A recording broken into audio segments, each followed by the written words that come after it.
ఒక మాదివాళ్ళు ward 1 pastor Sagar ఇచ్చాడు, ఏదో దెబ్బ పెట్టారు.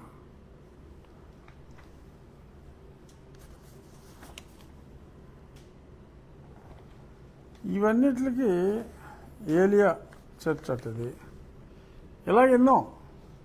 సో ఇప్పుడు ఇదంతా రాముడి గుళ్ళోనే రాముడికి పూజ చేయకూడదు అనే చర్చ వచ్చింది కనుక ఆ చర్చ ఆధారంగా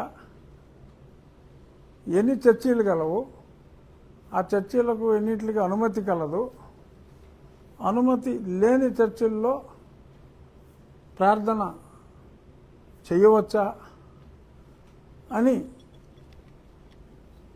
విజ్ఞుల్ని ప్రశ్నించి చట్టాన్ని పరిరక్షించవాలని మళ్ళీ అడిగి, సో అలాగ అనుమతి లేకుండా చర్చ్ నడపడానికి వీల్లేదు కనుక అలా అనుమతి లేని గృహ సముదాయాల నడుమ హౌస్ ట్యాక్స్ కడుతూ చర్చిలు ఇలాగ నడిపితే అది చెల్లదు కనుక వాళ్ళందరికీ రాబోయే 2-3 రోజుల్లో నోటీసులు ఇవ్వటం జరుగుతుంది.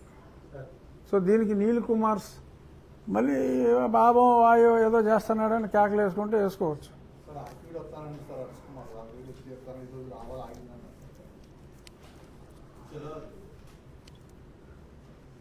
ఏం చెప్పాలి, రమ్మనాలే అంతే కదా. ఏదో సినిమా నువ్వు వస్తానంటే నేను వద్దంటానా, అవును క్లాస్మేట్స్ కాదు, ఒకేసారి యూనివర్సిటీలో చదువుకున్నాం, నాకు ఒకప్పుడు మంచి స్నేహితుడే. సో డెఫినెట్గా సో రావచ్చు, తప్పే ఉంది. వస్తానంటే వచ్చేయాలి తప్ప ఏదో కుంటోడు నేను లేతే మనిషిని కాదన్నట్టు నేను వస్తే సిచ్యువేషన్ వేరుగా ఉంటుంది. ఇంకోటి అంటాడు, ఇంకో ఫుల్ కోటు, అసలు వారు 1 సైడ్ అంటాడు, అతను వస్తే పంచులోడు తీసి కొడతానంటాడు.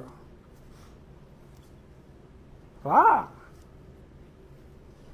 వస్తే 1 సైడ్ ఏంటి, రా 1 సైడ్ 2 సైడ్స్ చూపెడతాం కదా, మనమే ఉన్నా గాజులు దొరుకుని కూర్చోలేదు కదా. సో అలాగా ఛాలెంజ్ చేయటం మంచిది కాదు. అందరూ అన్ని మతాల పట్ల ఏ మతాన్ని మనం విమర్శించకూడదు. నీ మతాన్ని నువ్వు ప్రేమించుకో, ఇతర మతాన్ని ద్వేషించకు, నీ దేవుణ్ణి నువ్వు పూజించుకో, రూల్స్ ఫాలో అవ్వు.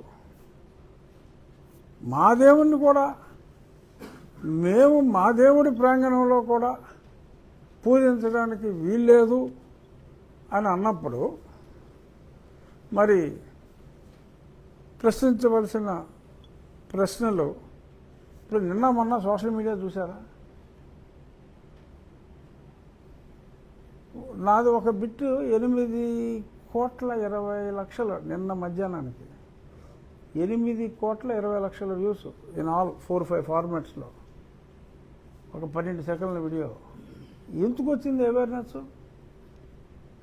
ఇన్నాళ్ళు లేక కాదు, అనగదొక్కబడి ఉన్నారు. సో వారికి తెలుసు, కానీ ఎందుకు మనం తగ్గి ఉందాం అని ఊరుకున్నారు. బట్ ఒక బంతినైనా నువ్వు ఎంత గట్టిగా కొడితే అంత గట్టిగా వెనక్కి వస్తుంది. పిల్లినైనా నువ్వు గదిలో తలుపులు వేసి కొడితే తిరగబడుతుంది, ఓపెన్ ప్లేస్లో అయితే పారిపోద్ది. ఇలాగా మనకి పరమత సహనం ఉంది, పరమతం జోలికి అసలు వెళ్ళటం లేదు. కాబట్టి మనం వారిని ఏం చేసినా సరే కొడితే కొట్టించుకుంటారా, కేసు అంటే సుసు పోసేసుకుంటారా అన్నట్టుగా మరి వాళ్ళు బిహేవ్ చేస్తే ఇప్పుడు ఏమైంది, రెగ్యులర్ టెక్నిక్ లేదు, ఇప్పుడు రివర్స్ కేసు. ఎందుకంటే ఆడకు ఈప్ మీద దెబ్బే లేదు, రివర్స్ కేసు నన్ను కొట్టేశారు మొర్రో అంటే, యువతలేమో ఈప్ సీరేశారు, తల్లో మేకులు కొట్టేశారు. ఈ మేకుల సిద్ధాంతం ఏంటో మనకు అర్థం కావట్లా.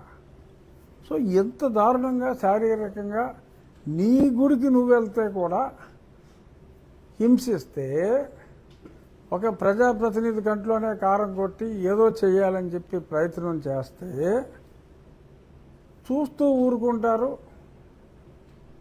అది రెండు వర్గాల మధ్య ఉన్న ఘర్షణ అని చెప్పి ముందే స్కెచ్ చేసి వస్తాయి. వెనకాల ఉన్న వాళ్ళ పేర్లన్నీ కూడా వస్తాయి ఖచ్చితంగా. కొద్ది గంటల్లో కాకపోతే కొద్ది రోజుల్లో అయినా సరే ఖచ్చితంగా ఇది పెద్ద కుట్ర ఉంది. అక్కడ జరిగిన దాని వెనక ఆ కుట్ర అంతా బయటకు వస్తుంది. సరే, ఆ కుట్ర ఆ వ్యవహారం అది నడుస్తూ ఉంటుంది. సైమల్టేనియస్గా అది అధికారులు అది రామాలయం స్థలం అని చెప్పి కన్ఫర్మ్ చేశారు.